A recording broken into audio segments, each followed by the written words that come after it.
Good morning students. അപ്പോൾ business സ്റ്റഡീസിലെ മറ്റൊരു ചാപ്റ്ററുമായിട്ടാണ് ഞാനിന്നിവിടെ എത്തിയിട്ടുള്ളത്. Social responsibility of business and business ethics എന്നാണ് ഈ ഒരു ചാപ്റ്ററിലെ. അധികം കോംപ്ലിക്കേഷൻ ഒന്നും ഇല്ലാണ്ട് നമുക്ക് ഈസി ആയിട്ട് പഠിച്ചെടുക്കാൻ പറ്റിയ ഒരു ചാപ്റ്ററാണ് ഈ ഒരു ചാപ്റ്റർ.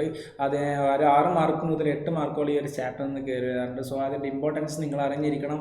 അപ്പോൾ അതിൽ എങ്ങനെയൊക്കെ നിങ്ങൾ ഈ ഒരു ചാപ്റ്ററിനെ അപ്രോച്ച് ചെയ്യണം, അതെല്ലാം സ്ട്രാറ്റജികൾ യൂസ് ചെയ്തിട്ട് ഈ ഒരു ചാപ്റ്ററിനെ ഈസി ആയിട്ട് കൺവേർട്ട് ചെയ്യണം എന്നുള്ള കാര്യങ്ങളൊക്കെ ഞാൻ നിങ്ങൾക്ക് പറഞ്ഞുതരാം. അപ്പോൾ നിങ്ങൾ ഈ ഒരു ചാപ്റ്ററിന് അധികം ഇമ്പോർട്ടൻസ് കൊടുത്തുകൊണ്ട് തന്നെ നിങ്ങളിത് അറ്റൻഡ് ചെയ്യാൻ ശ്രമിക്കുക. ഓക്കെ, അപ്പോൾ ഏതെല്ലാം ഏരിയകളാണ് നിങ്ങൾ ഈ ഒരു ചാപ്റ്ററിൽ നിന്ന് കവർ ചെയ്യേണ്ടത് എന്നുള്ളൊരു കാര്യം ഞാൻ അവിടെ മെൻഷൻ ചെയ്തിട്ടുണ്ട്. അത് നമുക്ക് നോക്കാം അല്ലേ. അപ്പോൾ ഏതൊക്കെ ഏരിയകൾ നിങ്ങൾ അറിഞ്ഞിരിക്കണം? Arguments for social responsibility, arguments against for social responsibility അല്ലേ. സോഷ്യൽ റെസ്പോൺസിബിലിറ്റിയെ സപ്പോർട്ട് ചെയ്യുന്ന ചില പോയിന്റുകളുണ്ട്, അതിനെ അഗെയിൻസ്റ്റ് ചെയ്യുന്ന പോയിന്റുകളുണ്ട്.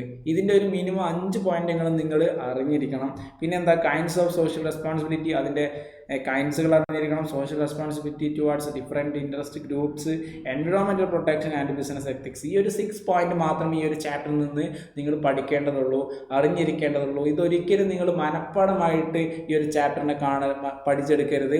നിങ്ങൾ എന്ത് ചെയ്യണം, ഇതിൻ്റെ കോൺസെപ്റ്റ് കാര്യങ്ങളൊക്കെ നിങ്ങൾ പക്കയായിട്ട് അറിഞ്ഞിരിക്കണം. ആ ഒരു പോയിന്റ് എന്താണെന്ന് കാണുമ്പോൾ നിങ്ങൾക്ക് എന്തായിരിക്കണം, ആ ഒരു മീനിങ് നിങ്ങളുടെ മൈൻഡിൽ ഇമാജിൻ ചെയ്തുകൊണ്ടിരിക്കണം. സോ ആ ഒരു രീതി ഞാനിങ്ങനെ നിങ്ങൾക്ക് ഫോളോ ചെയ്തു തരാം. അത് നിങ്ങൾ എന്ത് ചെയ്യുക, പക്കയായിട്ട് നിങ്ങൾ പഠിച്ചെടുക്കാൻ ശ്രമിക്കാം. സോഷ്യൽ റെസ്പോൺസിബിലിറ്റി അല്ലേ, എന്താ social responsibility? It's an obligation of the business man അല്ലേ. ബിസിനസ് മാൻ്റെ ഒരു ഒബ്ലിഗേഷനാണ്, ഒരു കടമയാണ്, ഒരു ഉത്തരവാദിത്തമാണ് അല്ലേ. നമ്മുടെ സൊസൈറ്റിയോട് ഒരു ബിസിനസ് മാൻ നടത്തേണ്ട അല്ലെങ്കിൽ കാണിക്കേണ്ട ഒരു ഉത്തരവാദിത്തമാണ് എന്ത്, social responsibility. Social responsibility refers to the ethical framework that suggest individuals, organisation and business have an obligation to act in ways that benefit society. ഒരു ബെനിഫിറ്റ് സൊസൈറ്റിക്ക് വേണ്ടി ഒരു ബിസിനസ് മാൻ, ഫേം, ഇൻഡിവിജ്വൽസ് ആരുമാവട്ടെ എങ്ങനെ ആക്ട് ചെയ്യണം എന്ന് പറയുന്നത് responsibly, ethically ഒരു ബിസിനസ്സിനോട് എന്ത് ചെയ്യണം, ആക്ട് ചെയ്യണം. ആ ഒരു പോയിന്റ് ചെയ്യണമെന്ന് പറയുന്നത് സോഷ്യൽ റെസ്പോൺസിബിലിറ്റി കൊണ്ട് ഉദ്ദേശിക്കുന്നത്. നമുക്ക് എന്ത് ചെയ്യാം, രക്തൻ ടാറ്റയെ ഇവിടെ ഓർത്തെടുക്കാം അല്ലേ.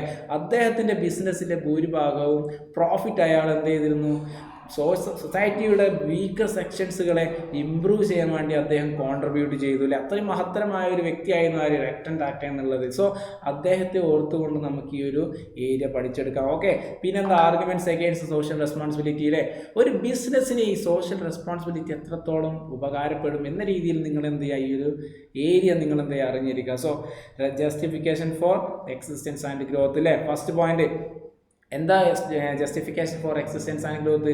സൊസൈറ്റി അല്ലെങ്കിൽ സോഷ്യൽ റെസ്പോൺസിബിലിറ്റി കീപ്പ് ചെയ്താൽ നമുക്ക് എന്ത് ചെയ്യാൻ പറ്റും, ഒരു ഓർഗനൈസേഷനെ എക്സിസ്റ്റൻസ് ചെയ്യാൻ പറ്റും, അതിൽ ഗ്രോത്ത് എന്ത് ചെയ്യാൻ കണ്ടെത്താൻ പറ്റും അല്ലേ. The prosperity of growth and business is possible only through continuous service to society. സൊസൈറ്റിക്ക് കണ്ടിന്യൂസ് ആയിട്ട് സർവീസുകൾ പ്രൊവൈഡ് ചെയ്താൽ മാത്രമേ എന്തുള്ളൂ, ഒരു കമ്പനിക്ക് നല്ല എക്സിസ്റ്റൻസും ഗ്രോത്തും ഉണ്ടാക്കാൻ പറ്റുള്ളൂ അല്ലേ. ഗ്രോത്തുകൾ വളർന്ന് അല്ലെങ്കിൽ കൂടി വരണമെങ്കിൽ എന്ത് ചെയ്യണം, നമ്മൾ സൊസൈറ്റിക്ക് വേണ്ടി നല്ല നല്ല കാര്യങ്ങൾ ചെയ്ത് കൊടുക്കണം. ഓക്കെ, അതാണ് ഫസ്റ്റ് പോയിന്റ് കൊണ്ട് ഉദ്ദേശിച്ചത്. സെക്കൻഡ് പോയിന്റ് എന്താ, long time interest of the ഫേമിലെ ഒരു ഫേമിന് ഒരു ലോങ് ടൈം ആയിട്ടൊരു ഒബ്ജക്റ്റീവ് ഉണ്ടാവും. അത് അച്ചീവ് ചെയ്യണമെങ്കിൽ എന്ത് വേണം, സൊസൈറ്റി അല്ലെങ്കിൽ സോഷ്യൽ റെസ്പോൺസിബിലിറ്റി നമ്മൾ എന്ത് ചെയ്യണം, കീപ്പ് ചെയ്തിരിക്കണം അല്ലേ. ഒരു കോയിൻ പോലെയാണ്, 2 വശങ്ങളുണ്ട് കോയിൻ അല്ലേ. ഒരു വശത്ത് നമ്മൾ എന്ത് ചെയ്യണം, പ്രോഫിറ്റ് മാക്സിമൈസേഷൻ ചെയ്യാനുള്ള സ്ട്രാറ്റജികൾ അപ്ലൈ ചെയ്യണമെങ്കിൽ മറുവശത്ത് നമ്മൾ എന്ത് ചെയ്യണം, ആ ഒരു സോഷ്യൽ റെസ്പോൺസിബിലിറ്റി കീപ്പ് ചെയ്യണം അല്ലേ. ഇവ രണ്ടും ഉണ്ടെങ്കിൽ മാത്രമേ നമുക്ക് എന്ത് ചെയ്യാൻ പറ്റുള്ളൂ, ആ ഒരു കമ്പനിയെ ലോങ് റണ്ണായിട്ട് നമുക്ക് കൊണ്ടു നടക്കാൻ പറ്റുള്ളൂ അല്ലേ. അത് മാത്രമല്ല എന്താ, supporting social goals enhances public image of the firm അല്ലേ. നമ്മൾ സോഷ്യൽ റെസ്പോൺസിബിലിറ്റി ഇങ്ങനെ കൊടുക്കുന്ന സമയത്ത് എന്ത് ചെയ്യുന്നു, പബ്ലിക്കിന് നമുക്കൊരു ട്രസ്റ്റ്, ഒരു കമ്പനിയോടൊരു ട്രസ്റ്റ് എന്ത് ചെയ്യുന്നുണ്ട്, ബിൽഡ് ചെയ്ത് പോകുന്നുണ്ട്. സോ ആ ഒരു പോയിന്റാണ് സെക്കൻഡ് പോയിന്റ് കൊണ്ട് ഉദ്ദേശിച്ചത്. Third avoidance of government regulation അല്ലേ. സോഷ്യൽ റെസ്പോൺസിബിലിറ്റി കീപ്പ് ചെയ്യുകയാണെങ്കിൽ നമുക്ക് എന്ത് ചെയ്യാൻ പറ്റും, ഗവൺമെൻറ്റിൻ്റെ റൂൾസ് ആൻഡ് റെഗുലേഷൻസ് എന്ത് ചെയ്യാൻ പറ്റും, കുറയ്ക്കാൻ പറ്റും അല്ലേ. നമുക്ക് റെസ്ട്രിക്ഷൻസ് ഒക്കെ കുറച്ചെടുക്കാൻ പറ്റും, എന്ത് നല്ല രീതിയിൽ സോഷ്യൽ റെസ്പോൺസിബിലിറ്റി കീപ്പ് ചെയ്താൽ. ഫോർത്ത് പോയിന്റോ, മെയിൻ്റെനൻസ് ഓഫ് സൊസൈറ്റി അല്ലേ. സൊസൈറ്റിയെ നമ്മൾ എന്ത് ചെയ്യണം, വളരെയധികം ശ്രദ്ധയോടുകൂടി മെയിൻറ്റെയിൻ ചെയ്ത് കൊണ്ട് നടക്കണം അല്ലേ.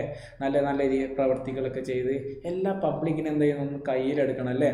ഇപ്പം നമ്മൾ സൊസൈറ്റിക്ക് വേണ്ടിയിട്ട് ഒരു ബിസിനസ് ഓർഗനൈസേഷൻ ഒന്നും ചെയ്യുന്നില്ല എങ്കിൽ നമ്മൾ ആ ഒരു ബിസിനസ് ഓർഗനൈസേഷനെ കുറിച്ച് പബ്ലിക്കിന് എന്താവും, ഒരു വിലയൊന്നും ഉണ്ടാവില്ല അല്ലേ. ഇപ്പം എന്തെങ്കിലും ഒരു പ്രശ്നം ഉണ്ടായിക്കഴിഞ്ഞാൽ ആ ഒരു ഓർഗനൈസേഷനെതിരെ എന്താവും, ജനങ്ങളെല്ലാവരും ഒത്തുകൂടി ഒരു പ്രശ്നം ഉണ്ടാക്കും അല്ലേ. അപ്പോൾ അതൊക്കെ തടയാൻ എന്ത് നല്ലതാണ്, സോഷ്യൽ റെസ്പോൺസിബിലിറ്റീസ് കീപ്പ് ചെയ്യുന്നത് വളരെ വളരെ നല്ലതാണ് അല്ലേ. അപ്പോൾ നല്ല രീതിയിൽ നമ്മൾ സൊസൈറ്റിക്ക് വേണ്ടി എന്തെങ്കിലുമൊക്കെ കാര്യങ്ങളൊക്കെ ചെയ്യുകയാണെങ്കിൽ എന്തായിരിക്കും, ആ സൊസൈറ്റിയുടെ ഇംപ്രഷൻ കാര്യങ്ങളൊക്കെ കിട്ടി ആ ഒരു ബിസിനസ് നല്ല രീതിയിൽ എന്തെങ്കിലും സ്മൂത്തായിട്ട് റൺ ചെയ്ത് പോകാൻ പറ്റും. സോ ആ ഒരു പോയിന്റാണ് ഫോർത്ത് പോയിന്റ് കൊണ്ട് ഉദ്ദേശിച്ചത്. ഫിഫ്ത്ത് എന്താ, availability of resources with business അല്ലേ. നല്ല സൊസൈറ്റിയിലുള്ള റിസോഴ്സസുകളെ യൂസ് ചെയ്തിട്ട് എന്ത് ചെയ്യുക, സൊസൈറ്റിയുടെ പ്രോബ്ലംസ് നമുക്ക് എന്ത് ചെയ്യാം, പരിഹരിക്കാൻ പറ്റും അല്ലേ. സൊസൈറ്റിയിൽ പല പല റിസോഴ്സുകളുണ്ട്, ഹ്യൂമൻ റിസോഴ്സുകളുണ്ട്, പിന്നെന്താ പല പല റിസോഴ്സുകളുണ്ട് അല്ലേ. ആ റിസോഴ്സുകളൊക്കെ യൂസ് ചെയ്തിട്ട് നമുക്ക് എന്ത് ചെയ്യാം, സൊസൈറ്റിയിലെ പ്രോബ്ലംസ് പരിഹരിക്കാം. സിക്സ്ത് പോയിന്റ് എന്താ, better environment four doing business അല്ലേ. നല്ലൊരു ബിസിനസ് വളർത്തിയെടുക്കണമെങ്കിൽ, സക്സസ് ആകണമെങ്കിൽ എന്ത് വേണം, നല്ലൊരു എൻവിറോൺമെൻറ്റ് നമുക്ക് ആവശ്യമാണ്. നല്ലൊരു എൻവിറോൺമെൻറ്റ് ഇല്ലെങ്കിൽ നമുക്ക് എന്ത് ചെയ്യാൻ പറ്റില്ല, നല്ലൊരു ബിസിനസ് ക്രിയേറ്റ് ചെയ്യാൻ പറ്റില്ല. സോ സെവൻത് പോയിന്റ് എന്താ, holding business responsible for social problems അല്ലേ.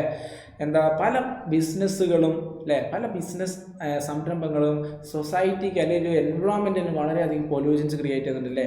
ഇപ്പോൾ എന്താ പൊല്യൂഷൻ ആയിക്കോട്ടെ, വാട്ടർ പൊല്യൂഷൻ ആയിക്കോട്ടെ, എയർ പൊല്യൂഷൻ ആയിക്കോട്ടെ, പല രീതിയിലുള്ള പൊല്യൂഷൻസുകൾ നമ്മൾ ക്രിയേറ്റ് ചെയ്യുന്നുണ്ട്. അപ്പോൾ അതൊക്കെ തടയാൻ എന്ത് പറ്റും, സോഷ്യൽ റെസ്പോൺസിബിലിറ്റി കീപ്പ് ചെയ്യുകയാണെങ്കിൽ ഇത്തരം കാര്യങ്ങളൊക്കെ തടയാൻ ഒട്ടുമിക്ക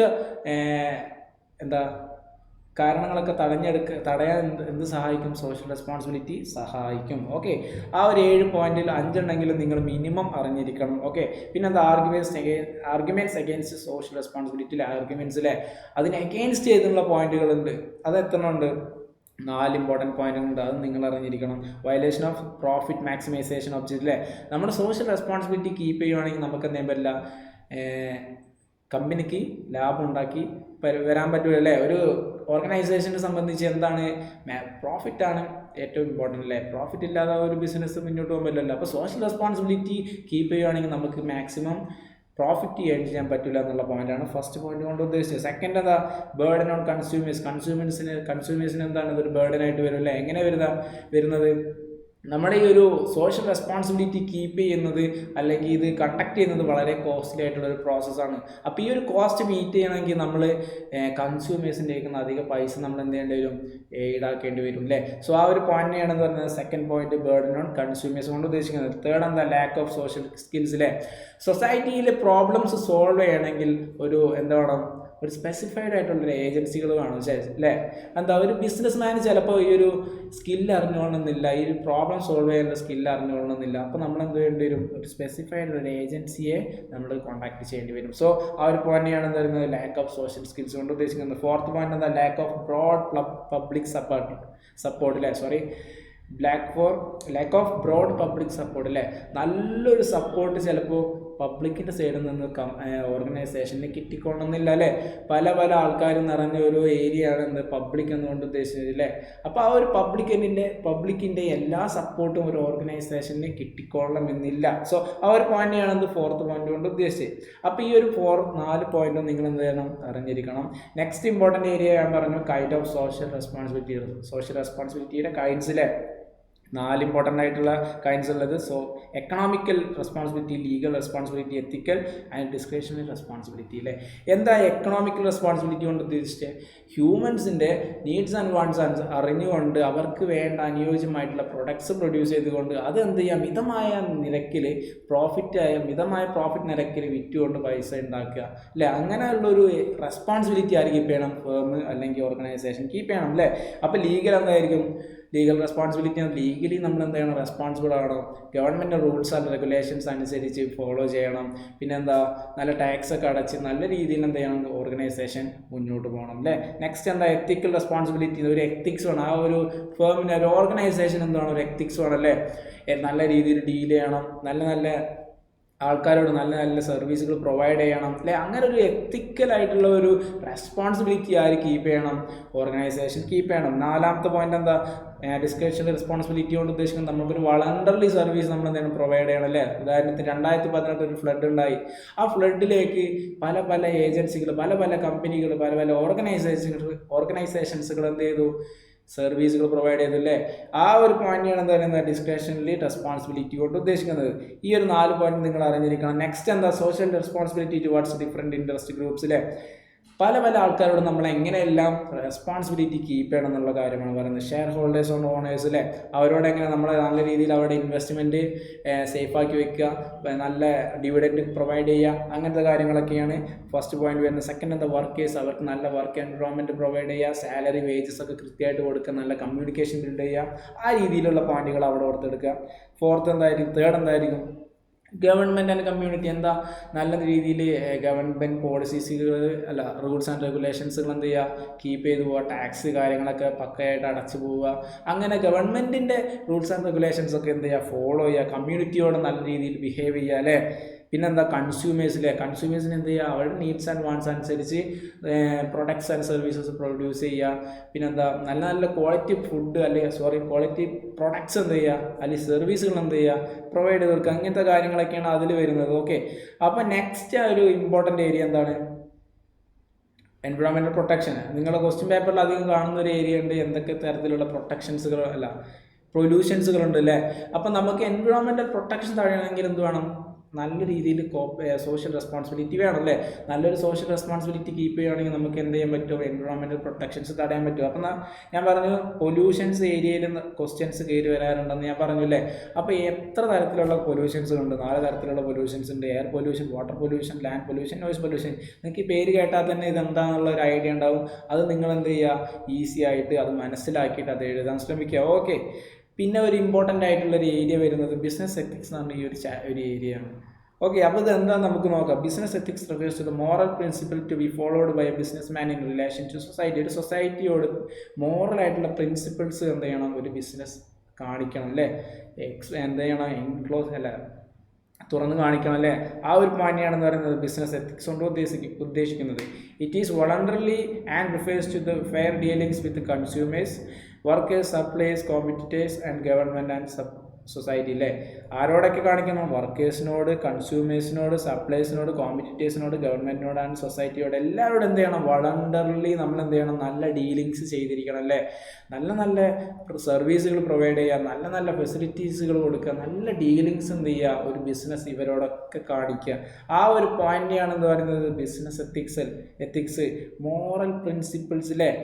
എങ്ങനെ നല്ലത് ഏതാ ചീത്ത ഏതാ, അതിന് നല്ലത് മാത്രം തിരഞ്ഞെടുക്കുക, നല്ല രീതിയിൽ നല്ല ഡീലിങ്സ് പ്രൊവൈഡ് ചെയ്യുക, അതിനെയാണ് എന്ന് പറയുന്നത് ബിസിനസ് എത്തിക്സ് കൊണ്ട് ഉദ്ദേശിക്കുന്നത്. ഉദാഹരണത്തിന് എന്താ, ഒരു company paying its workers a fair wages and providing safe working ഫെസിലിറ്റീസിലെ കണ്ടീഷൻസിലെ നല്ല രീതിയിലുള്ള സർവീസിന് നല്ല രീതിയിലുള്ള പൈസ കൊടുക്കുക, നല്ല വർക്കിംഗ് കണ്ടീഷൻസുകൾ എന്ത് ചെയ്യുക, അലോഡ് ചെയ്ത് കൊടുക്കുക. അതിനെയാണ് എന്ത് പറയുന്നത് ബിസിനസ് എത്തിക്സ് കൊണ്ട് ഉദ്ദേശിക്കുന്നത്. അതിൽ 4 എലമെൻസുകളുണ്ട്, അത് നിങ്ങൾ എന്ത് ചെയ്യണം, ജസ്റ്റ് ഒന്ന് അറിഞ്ഞിരിക്കണം. Okay, top management commitment, publication of code, establishment of compliance mechanism involving employees at all ലെവൽസിലെ ഈ ഒരു 4 പോയിന്റ് നിങ്ങൾ എന്ത് ചെയ്യണം, അറിഞ്ഞിരിക്കണം. ഓക്കെ, അപ്പോൾ ഇത്രയാണ് ഈ ഒരു ചാപ്റ്ററിൽ നിന്ന് കടന്നു വരുന്നത്. നിങ്ങൾ ഒരു ചാപ്റ്ററിനെ തള്ളിക്കളയാണ്ട് ഇമ്പോർട്ടൻസ് കൊടുത്തു തന്നെ പഠിച്ചെടുക്കാൻ ശ്രമിക്കുക. ഓക്കെ.